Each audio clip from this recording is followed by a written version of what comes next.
पाकिस्तान के बीच 2-3 दिन जो हमने तनावपूर्ण माहौल देखा, हालात देखा, इस बीच में अब सीजफायर का ऐलान जब 10 मई को हुआ, उसके बाद से कई ऐसे राजनीतिक दल हैं जो सरकार को घेर रहे हैं और अब विशेष सत्र बुलाए जाने की मांग भी की जा रही है। राहुल गांधी, मल्लिकार्जुन खड़गे और तमाम ऐसे राजनीतिक नेता हैं जो विशेष सत्र संसद का बुलाने की मांग कर रहे हैं और इस पूरे घटनाक्रम को लेकर चर्चा की मांग की जा रही है। चलिए, उनकी जो मांग है वो ठीक है, अपनी जगह है, लेकिन इस बीच जो सियासत हो रही है उससे आप समझिए।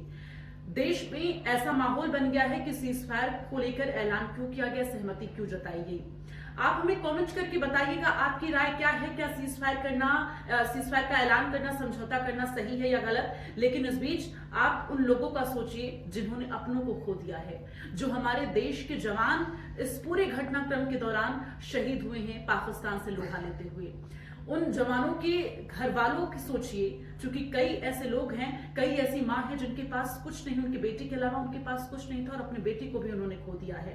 उन लोगों से पूछिए और उन जम्मू कश्मीर के तमाम क्षेत्रों में जहां पर लोगों के घरों को निशाना बनाया गया, लोगों के आशियाने उजाड़ दिए गए, उनकी सोचिए कि इस युद्ध में, इस दौरान उन्होंने क्या कुछ खोया है।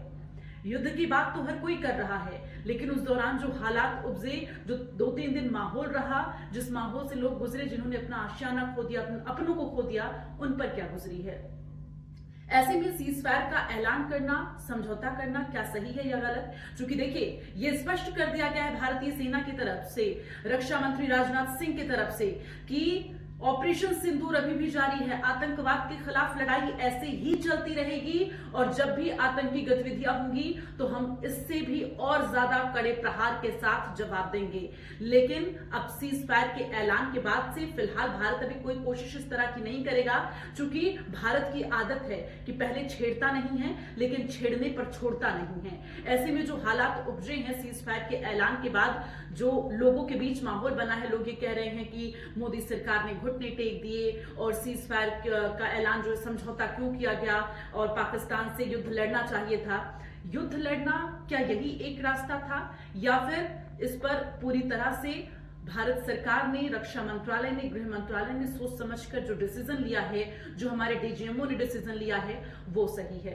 क्योंकि हमारी जो लड़ाई है वो आतंकवाद के खिलाफ है, ना कि किसी सिविलियंस के खिलाफ, पाकिस्तानी के किसी सिविलियंस के खिलाफ। क्योंकि जब एयर स्ट्राइक की गई तो किसी भी सिविलियंस को निशाना नहीं बनाया गया, किसी के घर को निशाना नहीं बनाया गया, सिर्फ और सिर्फ आतंकियों पर निशाना साधा गया और आतंकियों के ठिकानों को नेस्तनाबूद किया गया।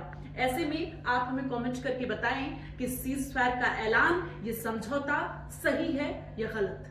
सत्य खबर, सत्य, सटीक, बेबाक।